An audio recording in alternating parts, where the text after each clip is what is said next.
প্রিয় শিক্ষার্থীবৃন্দ, তোমরা সবাই কেমন আছো? আশা করি আল্লাহর অশেষ রহমতে যে যেখানে আছো ভালো আছো।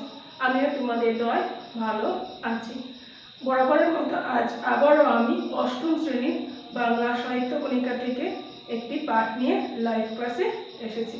আমি ইশরাত জাহান, সহকারী শিক্ষক, বাংলা, কলাগাঁও করিমপুর উচ্চ বিদ্যালয়, রাজনগর, মৌলভীবাজার। মনে আছে শিক্ষার্থীবৃন্দ, আমরা গত ক্লাসে কোন কবিতাটি পড়েছিলাম? বলো দেখি। গোট।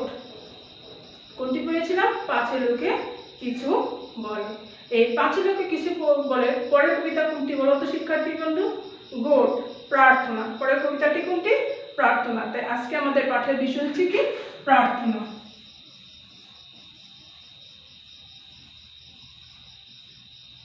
প্রার্থনা কবিতাটি কে লিখছে বলো তো? কায়কোবাদ।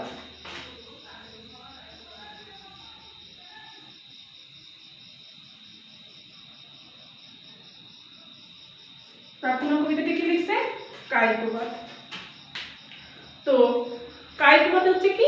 মহাকবি, বাংলা ভাষার উল্লেখযোগ্য কবি, যাকে কি মহাকবি বলা হয়। তার প্রকৃত নাম হচ্ছে মোহাম্মদ কাজেম আল কুরেশি। তার প্রকৃত নামটা কি? মোহাম্মদ কাজেম আল কুরেশি। মীর মোশাররফ হোসেন, মুজাম্মল হকের মধ্যে কায়কোবাদী হচ্ছেন সর্বোত্তভাবে একজন কবি। কাব্যের আদর্শ ও প্রেরণা তার মধ্যে লীলাময় হয়ে ওঠে। যে সেজন্য এ কথা বেশ জোরের সঙ্গে বলা যায় যে কবি কায়কোবাদী হচ্ছেন আধুনিক বাংলা সাহিত্যের প্রথম মুসলিম কবি, যিনি বাঙালি মুসলিম কবিদের মধ্যে প্রথম কি সনেট রচয়িতা। তো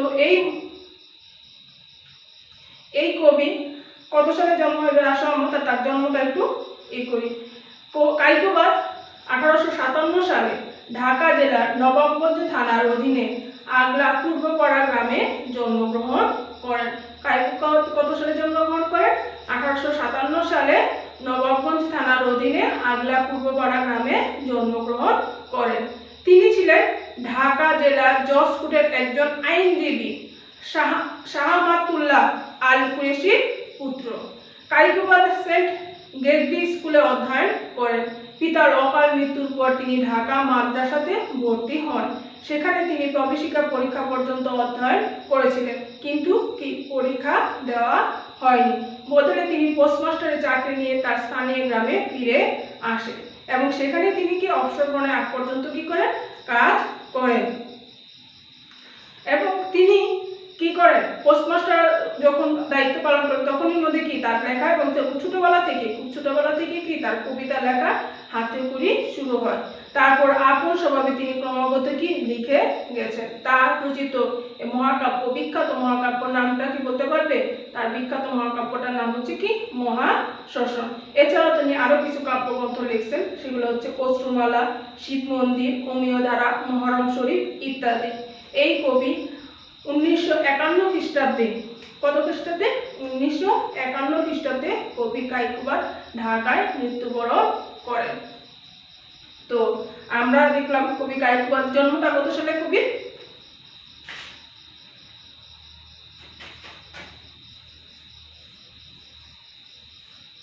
জন্ম কত সালে? 1857 সালে।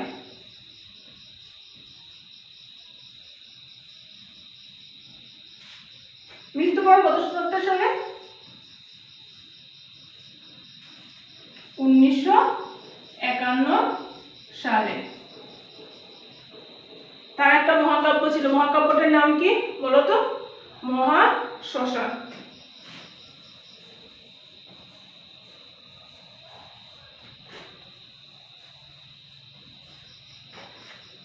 মহাকাব্যটার নাম হচ্ছে কি? মহাশ্মশান।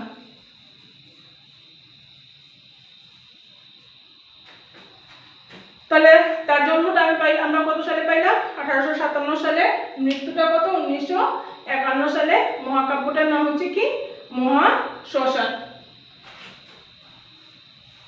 এবার আসুন আমরা কবিতাটা একটু পাঠ করি এবং এখান থেকে আমরা একটু অর্থগুলো, কঠিন শব্দ বা অর্থগুলো পড়ে জানবো। আগে আমরা একটু কবিতাটা পাঠ করি। প্রার্থনা, কায়কোবাদ। বিভো দেহে হৃদে বল, না জানি ভকুতি না জানি শ্রুতি, কি দিয়া করিব তোমার আরতি। আমি নিঃসম্বল তোমার দুয়ারে আজি রিক্ত করে দাঁড়িয়েছি প্রভু, শোভিতে তোমারে শুধু আঁখি জল, দেহে হৃদে বল।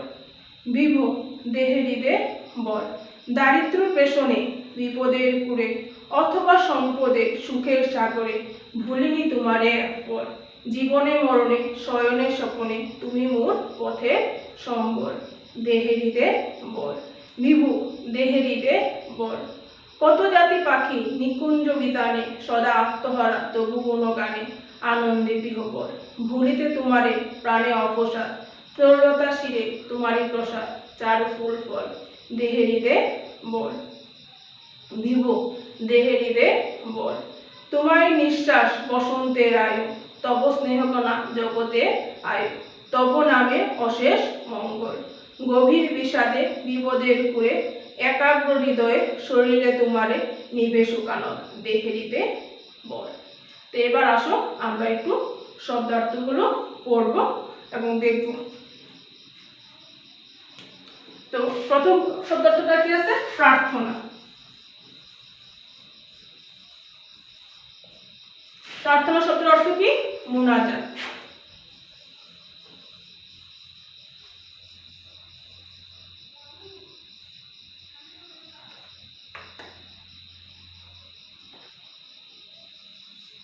প্রার্থনা শব্দের অর্থ হচ্ছে কি? মুনাজাত। বিভু, বিভু শব্দের অর্থ কি? স্রষ্টা।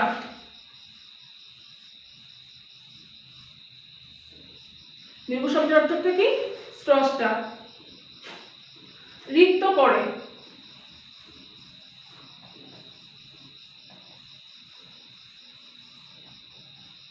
অর্থ কি? শূন্য, শূন্য হাতে।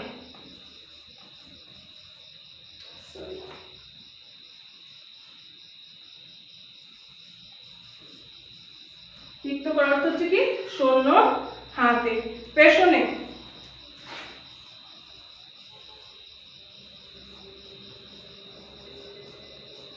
পেছনে শব্দের অর্থ হচ্ছে অত্যাচারী।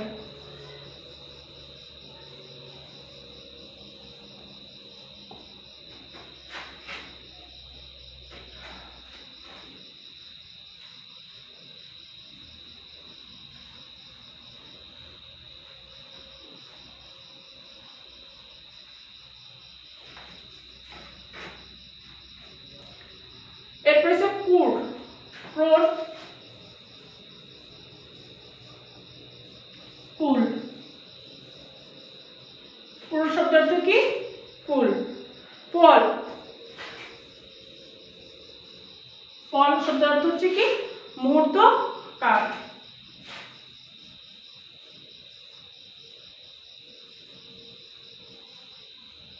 মুহূর্ত কাল। অশেষ, যার শেষ নেই।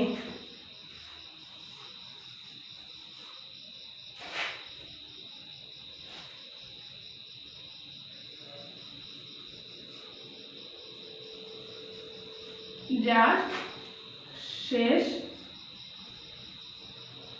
নেই।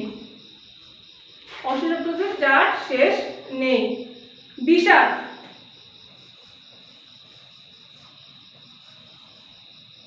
বিষাদ শব্দের অর্থ হচ্ছে কি? বিষণ্ণতা।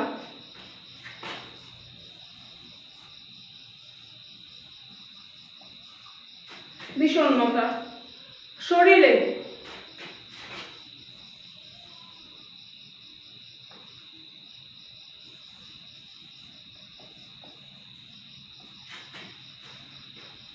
অর্থ হচ্ছে স্মরণ করলে।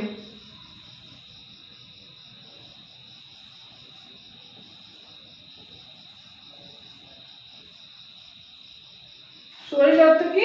স্মরণ করিলে।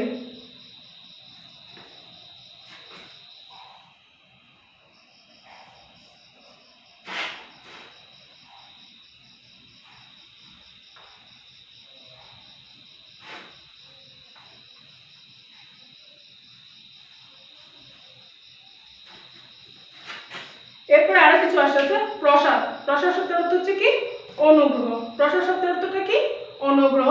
হৃদয় মানে হৃদয়, হৃদয় মানে কি হৃদয়। স্তুতি, স্তুতি অর্থ হচ্ছে কি প্রশংসা। স্তুতি অর্থ হচ্ছে কি প্রশংসা। আরতি অর্থ হচ্ছে প্রার্থনা। স্তুতি অর্থ হচ্ছে কি প্রশংসা, আরতি অর্থ হচ্ছে কি প্রার্থনা। চারু অর্থ হচ্ছে কি সুন্দর। চারু অর্থ হচ্ছে কি সুন্দর। নিকুঞ্জ অর্থ হচ্ছে কি বাগান। নিকুঞ্জ শব্দের অর্থটা কি বাগান। তো এবার আসো আমরা কবিতাটা নিয়ে একটু আলোচনা করি। আজকে যে আমাদের কবিতা সেটা নিয়ে একটু আলোচনা করি। তো কবিতাটাতে কি কবিতাটা কবি কিসের জন্য লিখছে? উদ্দেশ্যটা হচ্ছে কি যে স্রষ্টার মহিমা সম্পর্কে জানানোর জন্য। স্রষ্টা আমাদের যিনি সৃষ্টি করছেন তার তো অপার মহিমা এবং তার সম্পর্কে জানানো, এবং আমাদের মনে কি ধর্মবোধ জাগাবে বলে কি কবি এই কবিতাটা লিখছেন। তারা কি করবে? স্রষ্টার কাছে আত্মসমর্পণ করবে এবং সৎ এবং সুন্দর জীবন গঠনে কি তৎপর হবে। তারা কি করবে? স্রষ্টার কাছে আত্মসমর্পণ করবে এবং সৎ ও সুন্দর জীবন গঠনে কি তৎপর হবে। তো প্রার্থনা কবিতাটি কবির অশ্রুমালা কাব্য থেকে সংকলিত। প্রার্থনা কবিতাটি কি কবির অশ্রুমালা কাব্যগ্রন্থ থেকে সংকলিত। কবির এই কবিতায় স্রষ্টার অপার মহিমার কথা বর্ণনা করে স্রষ্টার উদ্দেশ্য প্রার্থনা জানিয়েছেন। কবি ভক্তি বা প্রশংসা করতে না জেনে কেবল চোখের জলে নিজেকে কি করছে? নিবেদন করছেন। বিপদে আপদে সুখে শান্তিতে সবসময় কি তিনি বিধাতার কাছে শক্তি কামনা করেন। গাছে গাছে পাখি বনে বনে ফুল সবই কি বিধাতাকে স্মরণ করে। সবাই কি করে? বিধাতাকে স্মরণ করে। তার অফুরন্ত দয়ার জগতে সব কিছুই চলছে। তার কাছে সকলে কি করে? সাহায্য প্রার্থনা করে। তার অপার করুণা লাভ করে বিশ্ব সংসারে কি প্রতিটি জীব এবং উদ্ভিদ প্রাণ ধারণ করে আছে। তার দয়া ছাড়া কি আমরা এক মুহূর্ত চলতে পারি না। সুখে দুঃখে শয়নে স্বপনে তিনি আমাদের কি একমাত্র ভরসা। আমরা রিক্ত হস্তে পরম ভক্তি ভরে তার কাছে কি করি? প্রার্থনা জানাই, হে প্রভু আমাদের দেহ হৃদয়ে কি শক্তি দাও, আমরা যেন তোমার আরাধনায় কি করতে পারি? নিজেকে নিবেদন করতে পারি।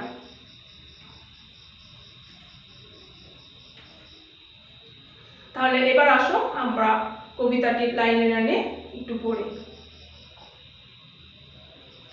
বিভু, বিভু শব্দের অর্থ হচ্ছে কি আমরা পড়ছিলাম সৃষ্টিকর্তা। বিভু শব্দের অর্থ কি সৃষ্টিকর্তা। দেহে হৃদে বল, হে প্রভু বা সৃষ্টিকর্তা প্রভু আমাকে কি দেহে হৃদে কি শক্তি দাও। না জানি ভক্তি না জানি শ্রুতি, আমি কি করতে জানি না? আমি ভক্তি করতে জানি না, প্রশংসা করতে জানি না। কি দিয়া করিব তোমার আরতি, আমি নিঃসম্বল। কবি বলল যে আমি কি তোমার ভক্তি করতে জানি না এবং কি না তোমার কোনো প্রশংসা জানি না। তো কি দিয়ে? আরতি শব্দের অর্থ হচ্ছে কি প্রার্থনা, শ্রুতি অর্থ হচ্ছে তো প্রশংসা। তো আমি তোমার ভক্তি করতে জানি না, তোমার কোনো প্রশংসা জানি না, তো তোমার কিভাবে আমি তোমার প্রার্থনাটা করব? আমি কি নিঃসম্বল। নিঃসম্বল হয় কি সহায় সম্বল কিনা আমার কোনো কিছুই নাই। তোমার দুয়ারে আজে রিক্ত করে, তোমার দুয়ারে আজে রিক্ত করে মানে কি শূন্য হাতে। তোমার দুয়ারে আজকে আমি কি শূন্য হাতে দাঁড়িয়েছি প্রভু। আজকে কি আমি তোমার দুয়ারে রিক্ত, সবকিছু নিঃস্ব হয়ে আমি তোমার দুয়ারে দাঁড়িয়েছি প্রভু। সবিতে তোমারে কি সবিতা শব্দের অর্থ হচ্ছে সমর্পণ করতে। সবিতা শব্দের অর্থটা হচ্ছে কি সমর্পণ করতে। শুধু আঁখি জল দেহে হৃদে বল, আমার দেহ হৃদয়কে তুমি শক্তি দাও। তাহলে এই যে কয়েকটা লাইন আমরা বললাম যে বিভু দেহে হৃদে বল, না জানি ভক্তি না জানি শ্রুতি, কি দিয়া করিব তোমার আরতি, আমি নিঃসম্বল। তাহলে প্রভু আমাকে শক্তি দাও যে আমি তোমার ভক্তি করতে জানি না, তোমার প্রশংসা করতে জানি না, কি করে আমি তোমার প্রার্থনা করব? কি আমি নিঃসম্বল, আমি সহায় সম্বলহীন। আজ তোমার দ্বারে কি আমি শূন্য হাতে দাঁড়িয়েছি। শুধু তোমাকে কি সমর্পণ করব? তোমাকে শুধু আমার আখি জল আছে, আমার কাছে আর কিছুই নেই, শুধু আছে কি সমর্পণ করা শুধু আখি জল। আখি জল হচ্ছে কি চোখের পানি। আখি জল হচ্ছে কি চোখের পানি। তো শুধু আমার কাছে কি শুধু চোখের পানি ছাড়া আর কিছুই নাই। তো দেহে হৃদে বলকে আমার প্রতি শক্তি দাও। বিধু দেহে হৃদে বল, প্রভু কি আমাকে শক্তি দাও। দারিদ্র প্রেষণে মানে দারিদ্রের কষ্টে, বিপদের কুলে অথবা সম্পদের সুখের সাগরে, অথবা কি প্রচুর সম্পদের প্রাচুর্যের মধ্যেও কি আমি ভুলিনি তোমারে এক পল, মানে কি তোমাকে এক মুহূর্তের জন্য কি আমি ভুলিনি। জীবনে মরণে শয়নে স্বপনে তুমি মোর পথের সম্বল। জীবনে তো তুমি আমার অবশ্যই, এবং মরণেও কি তুমি একমাত্র সহায়। কারণ জীবনে আমাদের যদি আমরা খোদা তাআলাকে যিনি আমাকে সৃষ্টি করছে তাকে যদি ডেকে দিতে পারেন, তিনি কি আমাদের পথে একমাত্র পথের সম্ভাবনা, তিনি আমাদের সবকিছু দেখান এবং সবকিছু করেন। আমি যখন দারিদ্রে থাকি বা দারিদ্রের কষ্ট আঘাতে থাকি বা বিপদের ফুলে থাকি বা সহায় সম্পদের অতুল সাগরে থাকি, তখন কি এক মুহূর্তের জন্য কি আমি তোমাকে ভুলতে পারিনি। জীবনে মরণে শয়নে স্বপনে আমি যখন ঘুমাই বা জীবনের সব ক্ষেত্রে কি তুমি আমার একমাত্র সম্বল। তো এখানে দেখো একটা জিনিস আমরা যে বলছে যে দারিদ্র্যে যে একটা কষ্ট আঘাত আছে, সেই সময় কি আমরা সবাই কার কথা বেশি বেশি স্মরণ করি? আল্লাহর কথা বেশি বেশি স্মরণ করি না?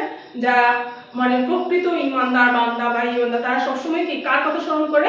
আল্লাহর কথা স্মরণ করে এবং সৃষ্টিকর্তার কথা কি বেশি বেশি স্মরণ করে।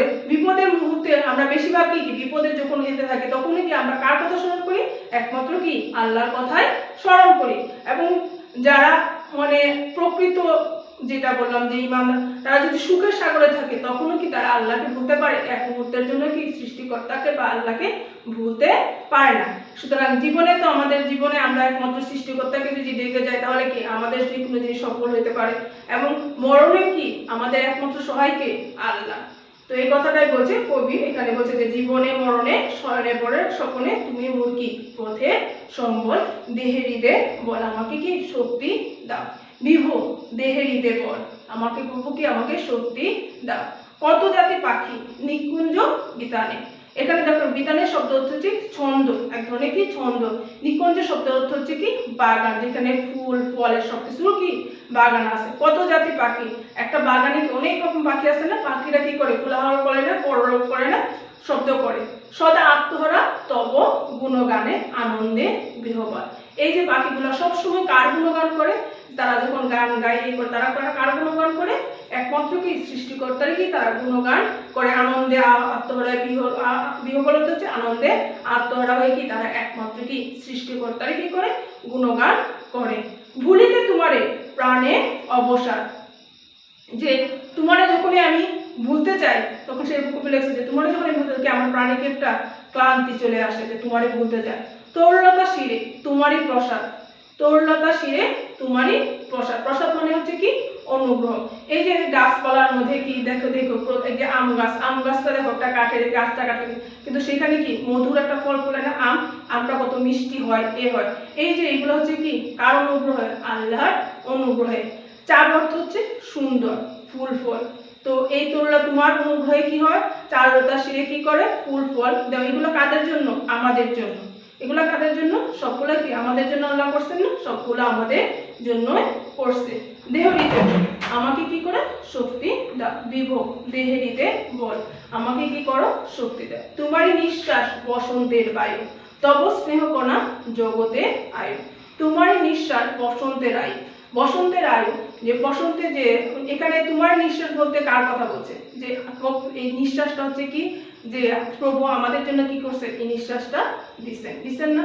আমরা যে বসন্তের সময় যে নির্মল বায়ু ব্যবহৃত, তাহলে সেইখান থেকে কি করে আমরা শ্বাস নেই না? শ্বাস নিয়ে কি আমরা জগতের তব স্নেহকণা জগতে আয়ু।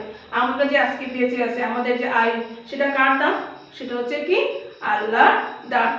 তব নামে অশেষ মঙ্গল। তাহলে তোমার নামে কি আমাদের মঙ্গল নিহিত আছে এবং তুমি আমাদের জন্য যে বসন্তের বায়ু যে নির্মল বায়ুটা সুশীত শান্ত বায়ুটা কি আমাদের জন্য কি তুমি সৃষ্টি করছো এবং তোমার স্নেহকণা তোমার আদরের ভালোবাসা রেখে আমাদের আয়ুটা এখন আমরা পৃথিবীতে আছি। গভীর বিষাদে বিপদে পুরে। গভীর বিষাদে মানে হচ্ছে কি দুঃখ ভারাক্রান্তে। বিপদের পুরে মানে বিপদে পুরে। একাগ্র হৃদয় শরীরে তোমারে নিবে সুখা নর। যদি আমি গভীর বিষাদগ্রস্ত থাকি বিপদের কুলের মাঝে তখন যদি আমি একান্ত চিত্তে তোমাকে যদি ডাকি তাহলে কি আমার ভিতরে যে সুখানলটা সুখ মানে হচ্ছে সুখানল হচ্ছে কি এটা সুখানলটা এটা হচ্ছে কি সমাজবদ্ধ সুখ যুগ অনল। আমার কি আমার ভিতরে যে ইয়া থাকে, সেটা কি করে যায়, কষ্ট থাকে, অনেক কষ্ট থাকে, সেই কষ্টটা কি নিভে যায় যদি আমি তোমাকে ডাকতে পারি, সঠিকভাবে ডাকতে পারি, তাহলে আমার ভিতরে যে সুখের দুঃখটা আসে সেই দুঃখটা কি নিভে যায়। দেহে নিভে তুমি আমাকে শক্তি দাও। তাহলে আমরা এতক্ষণ কি পাঠ করে জানতে পারলাম যে এখানে কি কবি কি করছে, কার প্রশংসা গাইছে, প্রভু সৃষ্টিকর্তা যিনি আমাদের সৃষ্টি করছেন তার প্রশংসা করছেন। এবং কবি কি করছেন যে তাকে যে ডাকবে তার কাছে কি কোনো কিছু নেই, না আছে তাকে ভক্তি করার মতো কোনো কিছু, না তার প্রশংসার কথা, সে কি কোনো কিছুই কি জানে না। তবু কি সে তার চোখের পানি দিয়ে কি করতে চাইছে, যে প্রভুকে ডাকতে চাইছে। সেই কবি দারিদ্রের প্রশ্নে, দারিদ্র অনেক কষ্টে থাকুক বা বিপদের অনেক কুলে থাকুক, সুখের সমুদ্র, কিন্তু এক মুহূর্তের জন্য কবি কি সৃষ্টিকর্তাকে ভুলতে পারেননি। এবং এই যে পাখি ফুল পাখি সবাই কার গুণগানে মগ্ন, সবাই কি সর্বদাই কি আল্লাহর গুণগানে মগ্ন। এবং তার অনুগ্রহ, এই যে গাছে গাছে ফুল ফুটে এবং গাছে গাছে ফল হয়, আমরা এই যে ধান ফলে, তারপরে গাছে আম ফলে, কাঁঠাল গাছে কাঁঠাল ফলে, এগুলো কার অনুগ্রহে ফলে, আল্লাহর অনুগ্রহে। এবং তিনি বসন্তের সময় যে নির্মল বায়ুটা তিনি কি আমাদের জন্য দিচ্ছেন, আমরা সেখান থেকে কি ঠান্ডা বায়ু যে সেটা আমরা কি করতে পারি, এবং আমাদের আয়ুটাও কি তিনি দিচ্ছেন। তো আমরা যদি একাগ্র চিত্তে তাকে স্মরণ করি, তাহলে কি আমাদের ভিতরে যদি কষ্ট থাকে সেই কষ্টটা কি হবে, নিভে যাবে। তাহলে এবার আসো আমরা কিছু এতক্ষণ যে পড়াইছিলাম তো সেখান থেকে কিছু প্রশ্ন করি। কবি এক মুহূর্তের জন্য কাকে ভুলেননি, বলো তো দেখি। গুড, কবি এক মুহূর্তের জন্য কি সৃষ্টিকর্তাকে ভুলেননি। কুড়ে শব্দের অর্থ কি, কুড়ে শব্দের অর্থ কি কুলে, কুড়ে শব্দের অর্থ হচ্ছে কি কুলে। প্রসাদ শব্দের অর্থটা কি, প্রসাদ শব্দের অর্থ হচ্ছে অনুগ্রহ।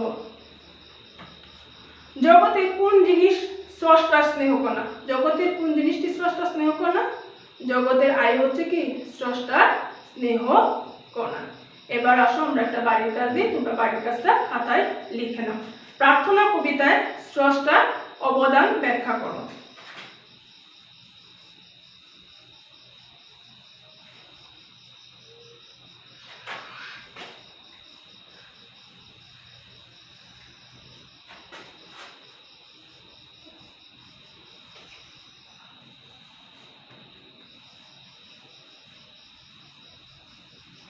প্রার্থনা কবিতায় কি স্রষ্টার অবদান ব্যাখ্যা করো।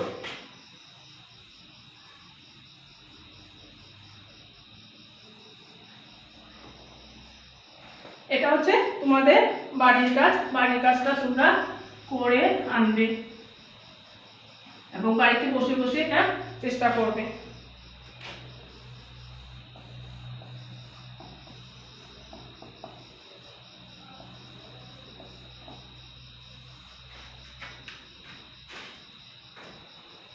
লিখছো সবাই, তো লিখে রাখো। তো আজ এই পর্যন্ত, আগামী ক্লাসে আবার তোমাদের সাথে দেখা হবে। সেই পর্যন্ত সবাই ভালো থাকো, সুখে থাকো, সেই কামনা করে শেষ করছি। আল্লাহ হাফেজ।